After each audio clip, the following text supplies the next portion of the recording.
Ayan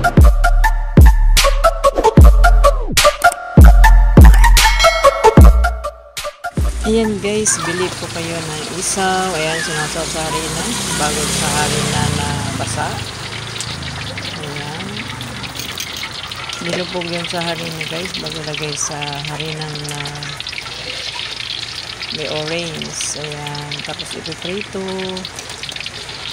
Ayan guys, ganyan po gumawa ng isaw. Hindi ko yun iniihaw guys. Piniprito ko siya. Yan, isaw-saw niyo dyan bago ipiprito.